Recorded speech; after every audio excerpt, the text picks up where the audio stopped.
Hello बच्चों, हम लोग फिर से मॉडल क्वेश्चन पेपर यानी कि जैक के द्वारा जारी किया गया कक्षा 12 यानी कि 12th का बायोलॉजी का जीव विज्ञान का जो मॉडल सेट क्वेश्चन जारी किया गया है उसके सॉल्यूशंस को लेके हम लोग आए हैं। इस वीडियो में हम लोग देखेंगे खंड ब के प्रश्नोत्तर के बारे में। खंड ब में यानी कि पार्ट बी में हम देख रहे हैं कि हमें किन्हीं 5 प्रश्नों का उत्तर देना है और ये लघु उत्तरीय प्रश्न है। प्रति प्रश्न 3 मार्क्स है यानी कि 3 मार्क्स मिलेंगे। तो चलते हैं बच्चों, देखते हैं क्या है प्रश्न और क्या है उसके उत्तर। तो हम लोग देखते हैं खंड ब यानी कि पार्ट बी, जिसमें हमें देखना है शॉर्ट आंसर टाइप क्वेश्चन यानी कि लघु उत्तरीय प्रश्न। इसमें हर प्रश्न में 3 अंक यानी कि 3 मार्क्स है और हमें इन प्रश्नों में से किन्हीं 5 का उत्तर देना है। तो जैसे कि हम देख रहे हैं क्वेश्चन नंबर 8 से क्वेश्चन नंबर 14 तक हमारा खंड ब यानी कि पार्ट बी है। अब हम लोग देखते हैं एक एक करके प्रश्न और उसके उत्तर। तो ऐसे में सबसे पहला प्रश्न जो है वो आ रहा है, what are the characteristics a cloning vector must possess, यानी कि क्लोनिंग वेक्टर में कौन सी विशेषताएं होनी चाहिए। तो हम लोग देख रहे हैं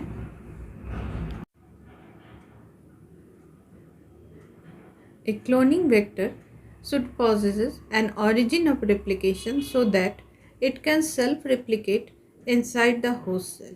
It should have a restriction site for the insertion of the target DNA.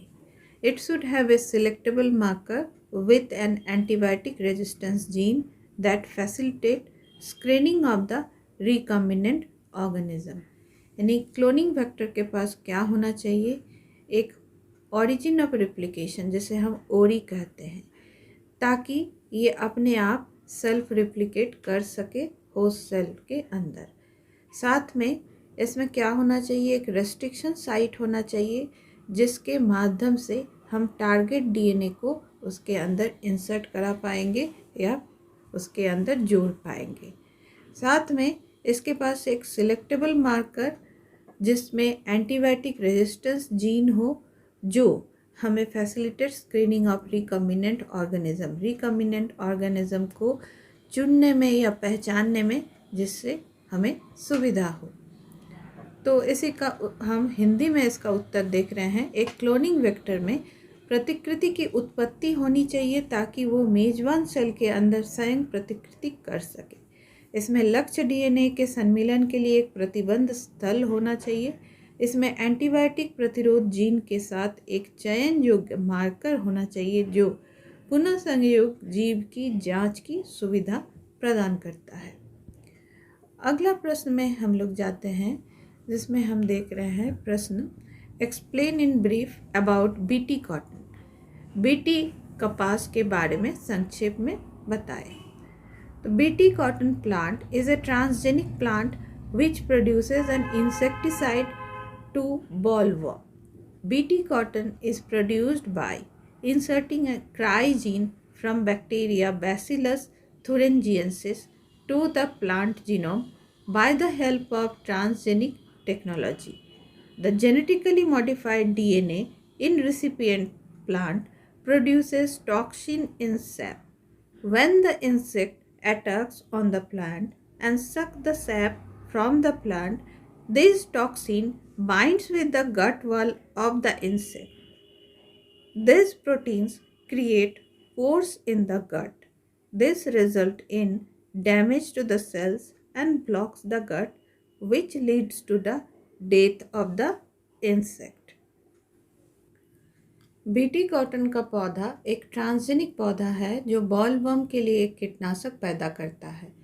Transgenic तकनीक की मदद से बैसिलस थुरिंगिएंसिस बैक्टीरिया से क्राई जीन को प्लांट जीनोम में डालकर बीटी कॉटन का उत्पादन किया जाता है। प्राप्तकर्ता पौधे में आनुवंशिक रूप से संशोधित डीएनए सैप में बीज पैदा करता है। जब कीट पौधे पर हमला करता है और पौधों से रस चूसता है तो ये बीज कीट की आंत की दीवार में बंध जाते हैं। ये प्रोटीन आंत में छिद्र बनाते हैं। ये कोशिकाओं को नुकसान पहुंचाता है और आंत को अवरुद्ध करता है, जिससे कीट की मृत्यु हो जाती है। अगला प्रश्न में हम लोग देख रहे हैं, how is diapause different from hibernation. Diapause hibernation से किस प्रकार भिन्न है। The difference between hibernation and diapause. Diapause is a dormant stage in the development of an organism. Hibernation is the reduction of metabolic activities in an organism. Diapause occurs during any time of the year. Hibernation occurs mostly during winter months. Diapause is commonly observed in insects. Hibernation is common among higher animals as well as invertebrates such as arthropods. Monarch butterfly exhibit diapause in winter or any other unfavorable conditions. Hibernation is seen in mammals such as bats, prairie dogs and ground squirrel. अगर इस उत्तर को हम लोग हिंदी में देखना चाहें तो हम लोग देख रहे हैं कि हाइबरनेशन और डायपोज के बीच अंतर। डायपोज एक जीव के विकास में एक सुप्त अवस्था है और हाइबरनेशन एक जीव में चयापचय गतिविधियों में कमी है। डायपोज साल के किसी भी समय हो सकता है और हाइबरनेशन ज़्यादातर सर्दियों के महीनों में होता है। डायपोज आमतौर पर कीड़ों में देखा जाता है। उच्च जानवरों के साथ साथ आर्थ्रोपोड जैसे अकशेरुकी जीवों में हाइबरनेशन आम है। मोनार्क तितलियां सर्दियों या किसी अन्य प्रतिकूल परिस्थितियों में डायपोज प्रदर्शित करती है। स्तनधारियों जैसे चमगादड़, प्रेरी कुत्तों और जमीनी गिलहरियों में हाइबरनेशन देखा जाता है। अगला प्रश्न, how are catalytic converters helpful in reducing harmful gases from automobiles. यानी ऑटोमोबाइल से हानिकारक गैसों को कम करने में उत्प्रेरक परिवर्तक किस प्रकार सहायक होते हैं। तो the answer is the catalytic converters are fitted into automobiles and they help in reducing the production of harmful gases. The harmful gases or the unburned hydrocarbons are changed into carbon dioxide and water. They are changed by the help of the catalysts like rhodium and platinum. Carbon monoxide released by the vehicle is also changed into carbon dioxide before its emission with the help of the catalytic converter. This insertion of catalytic converters in the exhaust of the vehicle helps in the curbing of air pollution by significant levels. अगर इसको हम हिंदी में समझते हैं तो हम देख रहे हैं कि उत्प्रेरक कन्वर्टर्स ऑटोमोबाइल में लगे होते हैं और ये हानिकारक गैसों के उत्पादन को कम करने में मदद करते हैं। हानिकारक गैसें या बिना जले हाइड्रोकार्बन कार्बन डाइऑक्साइड और पानी में बदल जाते हैं। ये रोडियम और प्लैटिनम जैसे उत्प्रेरक की मदद से बदल जाते हैं। वाहन द्वारा छोड़ा गया कार्बन मोनोऑक्साइड भी उत्प्रेरक कन्वर्टर की मदद से उत्सर्जन से पहले कार्बन डाइऑक्साइड में बदल जाता है। वाहन के निकास में उत्प्रेरक कन्वर्टर्स का ये सम्मिलन वायु प्रदूषण को महत्वपूर्ण स्तर तक कम करने में मदद करता है। अगला प्रश्न में हम लोग देख रहे हैं, what is ecological succession, how is primary succession different from secondary succession. यानी कि पारिस्थितिक उत्तराधिकार क्या है, प्राथमिक उत्तराधिकार और द्वितीयक उत्तराधिकार से किस प्रकार भिन्न है। उत्तर हम लोग सबसे पहले देख रहे हैं, ecological succession is the directional change in the flora and fauna of a given region over a period of time. It is of two types, primary and secondary. Primary succession is the sequence of changes that happens in an entirely new habitat which has never been colonized before. For example, newly formed sand dunes. Secondary succession is the sequence of changes that happens on a previously colonized but damaged habitat. For example, plants are grown in an area after land clearance or a fire. इसी को अगर हम हिंदी में देखना चाहते हैं इस उत्तर को, तो हम देख रहे हैं इसका उत्तर इस प्रकार है। पारिस्थितिक उत्तराधिकार किसी दिए गए क्षेत्र के वनस्पति और जीवों में समय की अवधि में दिशात्मक परिवर्तन है। ये प्राथमिक और द्वितीयक दो प्रकार का होता है। प्राथमिक अनुक्रम उन परिवर्तनों का क्रम है जो एक पूरी तरह से नए आवास में होता है, जो पहले कभी उपनिवेश नहीं किया गया है। उदाहरण के लिए नवनिर्मित रेत के टीले। अद्वितीयक उत्तराधिकार उन परिवर्तनों का क्रम है जो पहले उपनिवेशित लेकिन क्षतिग्रस्त आवास पर होते हैं। उदाहरण के लिए पौधे किसी क्षेत्र में भूमि निकासी या आग लगने के बाद उगाए जाते हैं। अब हम लोग देख रहे हैं अगला प्रश्न में हम लोग देख रहे हैं प्रश्न 13। What is Suez treatment? Right in short about steps involve in Suez treatment. यानी कि सीवेज उपचार क्या है, सीवेज उपचार में शामिल चरणों के बारे में संक्षेप में लिखे। तो the cleaning of polluted water by removing the pollutant before it is discharge to water bodies. This process of wastewater treatment is known as sewage treatment. जल निकायों में छोड़ने से पहले प्रदूषक को हटाकर प्रदूषित पानी की सफाई, अपशिष्ट जल उपचार की इस प्रक्रिया को सीवेज उपचार के रूप में जाना जाता है। अब हम लोग प्रश्न का अगला भाग यानी कि right in short about steps involve in Suez treatment, इसको देखेंगे। तो इसमें हम देख रहे हैं the Suez treatment consist of 3 processes.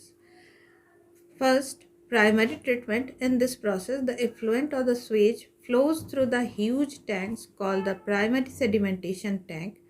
In this tank, the sludge settles down while grease and oil float on the surface and are removed.